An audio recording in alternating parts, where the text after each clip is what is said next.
Brigada News FM, the music and news authority, is now broadcasting in different major cities in the Philippines. 104.7 Brigada News FM National, 93.1 Brigada News FM Cebu City, 89.5 Brigada News FM General Santos City, 93.1 Brigada News FM Zamboanga City, 88.3 Brigada News FM Cotabato City, 89.3 Brigada News FM Toledo City, 103.1 Brigada News FM Puerto Princesa Palawan, 88.5 Brigada News FM San Carlos City, Negros Occidental, 95.7 Brigada News FM Coronadal City, 89.3 Brigada News FM Calibo Aklan, 102.5 Brigada News FM Cagayan de Oro. Soon to air.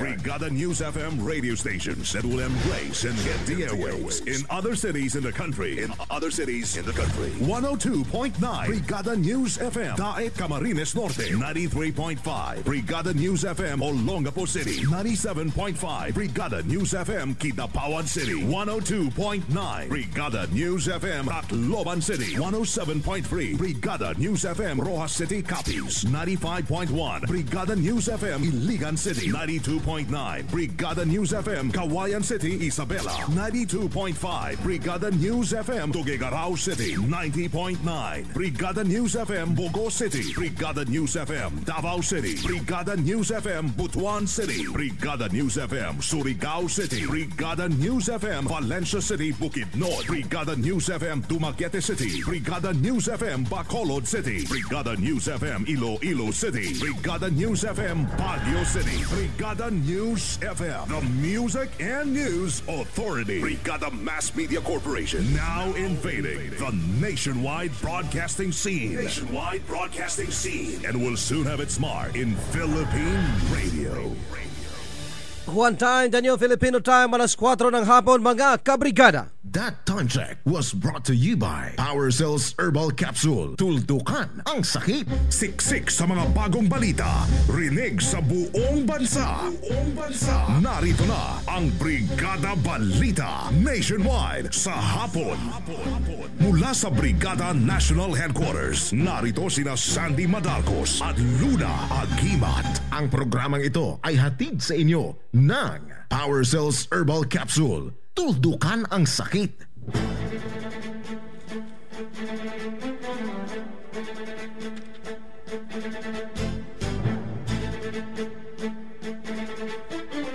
Siksik sa mga bagong balita. Brigada Balita Nationwide. Brigada News Headlines. Sa ating mga headlines, Sala-N Vice President Binay mula 1998 o 88 hanggang 2013, umabot na ng 60 million. Samantala, VP Binay wala pang pinal na desisyon kung haharap sa Makati Building Probe. Lifestyle check ang posibleng madiskaril sa 2015 budget ng DILG. At DOH mamamahagi ng contraceptives sa Nobyembre. Mula dito sa Brigada National Headquarters, magandang hapon mga kabrigada, hatid ng Brigada News FM Philippines, ang Brigada Balita Nationwide, at kami yung mga tagahatid balita. Brigada Luna Agimat at Brigada Sandy Madarcos, araw ngayon ng Miyerkules, September 24, 2014, 91 days na lang, Pasko na mga kabrigada, at dumakaw na tayo sa detalye ng ating mga balita. Brigada National! Ang bahaging ito ay hatid sa inyo ng Power Cells Herbal Capsule. Tuldukan ang sakit. Issue sa pangalawang Pangulo. Update. Isinapubliko na rin ni Vice President Gigi Romero ang kanyang statement of Assets and Liabilities and Network o SALN mula taong 1988 hanggang 2014 o simula noong siya ay maging alkalde ng lungsod ng Makati hanggang maging pangalawang pangulo ng bansa. Sa naging anunsyo ni Attorney Princess Turgano, isa sa mga abogado ni Binay, mula sa 2.5 million na network noong 1988 bilang alkalde pa lamang ng Makati ay tumaas ng hanggang 60 million ang yaman nito na umabot ng hanggang 63,121,000 21,663 na paglamanan mula 2010, 3 taon nang nandilbihan si Binay hanggang sa 2013. Paliwanag ni Cavite Governor Janvic Rimulya, tagapagsalita ng pangalawang Pangulo, nais kasing maging transparent ng kanilang kampo na siyang kinukwestiyon ng mga kalaban sa politika. Patunay lamang anya sa SALN at income tax return ni Binay na siya ay nagbabayad ng tamang buwis sa pamahalaan. Sa kanyang record, ang pangalawang Pangulo ay may cash at hand na nasa 28.7 million kasama ng 13 million na excess campaign contribution noong 2010. Sa kaugnay na balita, hindi pa sigurado si Vice President Jejomar Binay kung siya ay dadalo sa isasagawang pagdinig bukas ng Senate Blue Ribbon Subcommittee na may kaugnayan sa kontrobersyal na Makati City Building 2 anomaly. Sinabi ni Cavite Governor John Vic Remulla, nagsilbing tagapagsalita ni Binay, hindi pa umano siya sigurado kung ano ang desisyon ni Binay kaugnay sa imbitasyon ng Senado na mag-iimbestiga sa sinasabing 2.3 billion overpriced Makati Building Project. Tanging ang natitiyak anya nito ay may nakaschedule na transaksyon ang pangalawang Pangulo.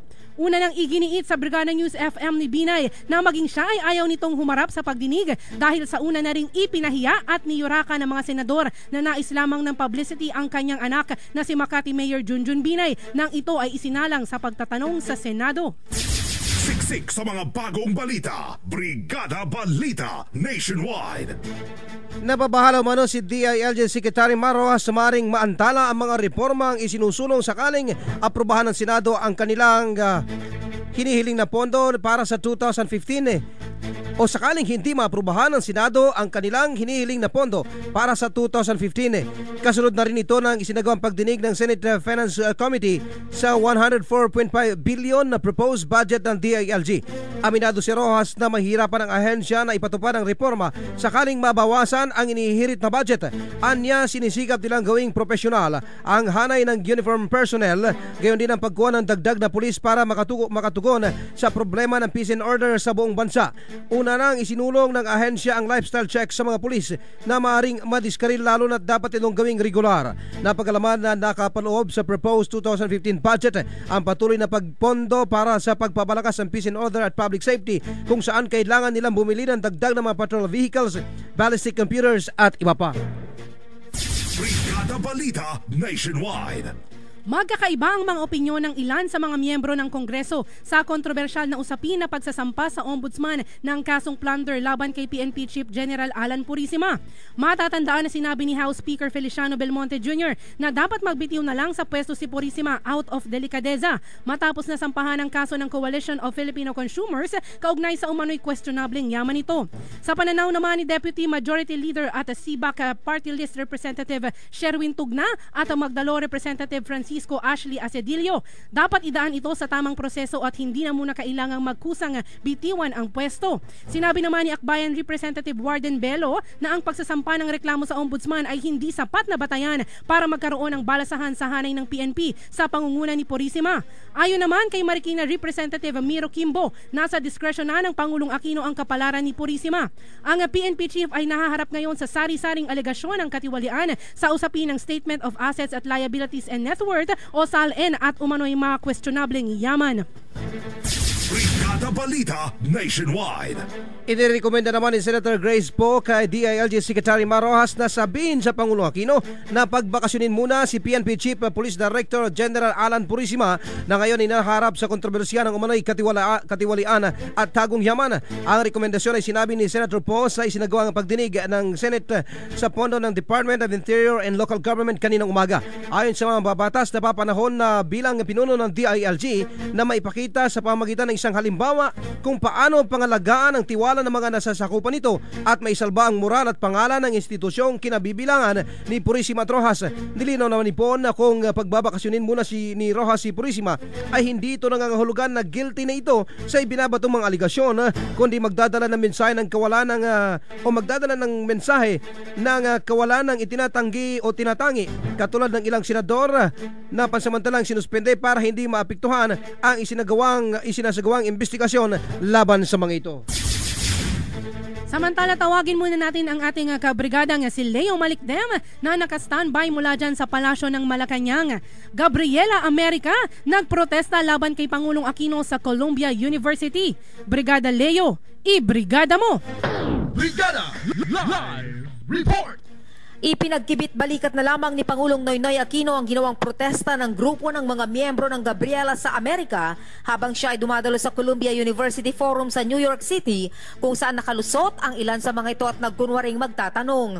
Ayon sa Pangulo, sanay na siya na may mga nagkukunwaring magtatanong sa mga forum pero bandang huli ay babanatan na siya o kaya naman ay magtatalumpati ng kontra sa administrasyon kaya uunawain na lamang niya ang ginawa ng mga ito.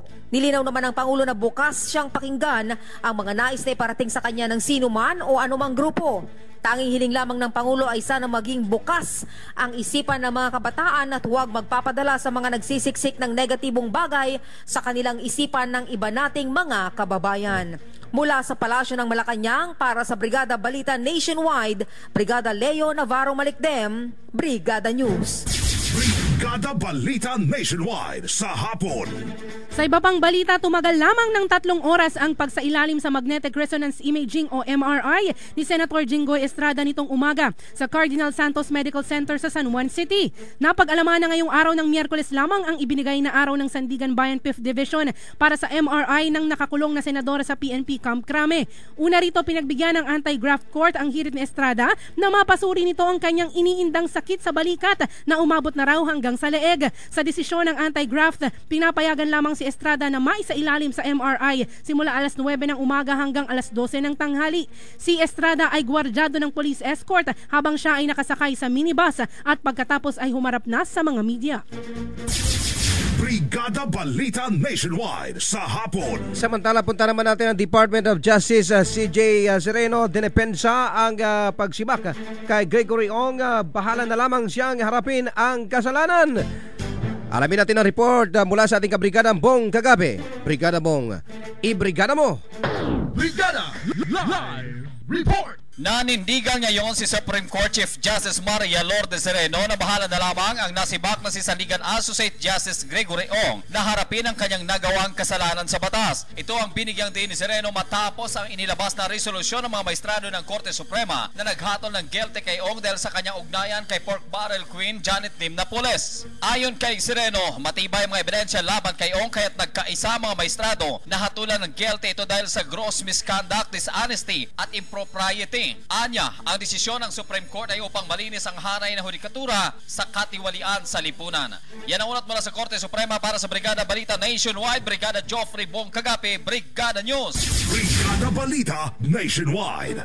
Target naman ngayon ng Department of Health sa buwan ng Nobyembre ang pamahagi ng mga libreng artificial contraceptives bilang unang sargo sa implementasyon ng RA 10354 o Responsible Parenthood and Reproductive Health Act of 2012. Matatandaan na nabinbin ang implementasyon nito matapos na questionin sa Supreme Court ng simbahan at ng ilang anti-RH law advocates ang bagong batas, pero nakalipas sa buwan ng Abril ay diniklara naman ng Korte na naayon ito sa saligang batas.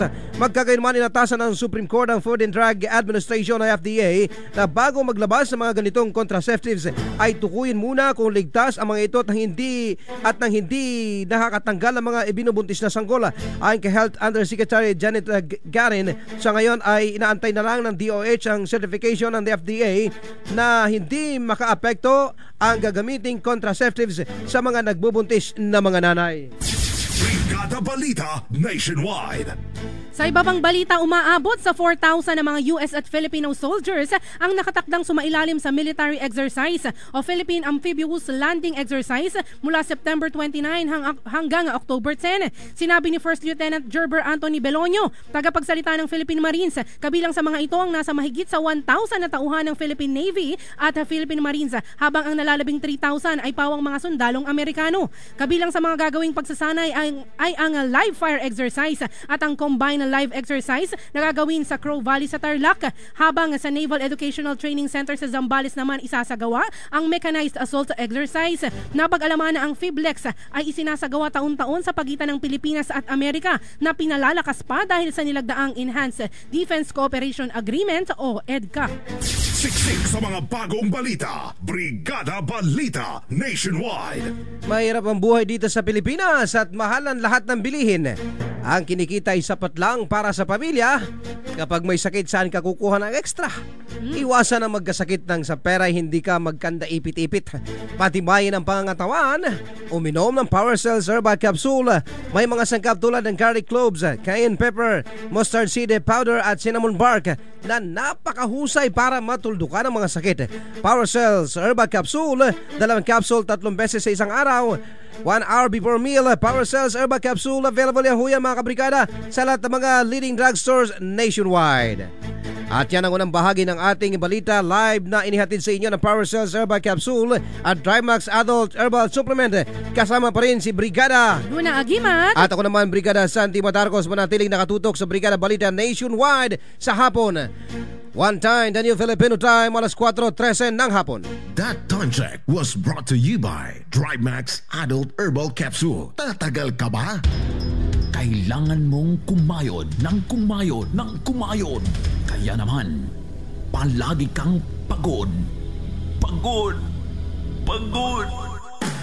Kaya, para sa katawang malusog, Power Cells Herbal Capsule. Power Cells Herbal Capsule. Taglay ang mga sangkap na purong herbal tulad ng garlic, cayenne pepper, mustard seed at cinnamon bark. Kaya kampante ka sa bawat inom mo ng Power Cells. Dapat malusog ang bawat pamilya. Mag-Power Cells na.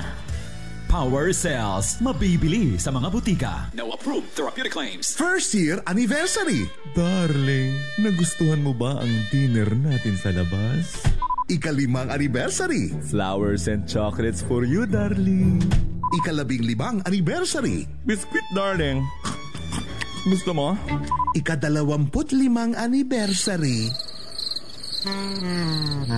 Ibalik muli ang labing-labing ninyo ni Darling sa tulong ng Tongkat Ali, Ginseng at Ginkgo biloba na nasa Drive Max Herbal Dietary Supplement Capsule. Kasabay ng tamang pagkain at ehersisyo, parang bagong kasal ulit kayo ni Darling. Drive Max Herbal Dietary Supplement Capsule. Available in all leading drugstores. No approved therapeutic claims.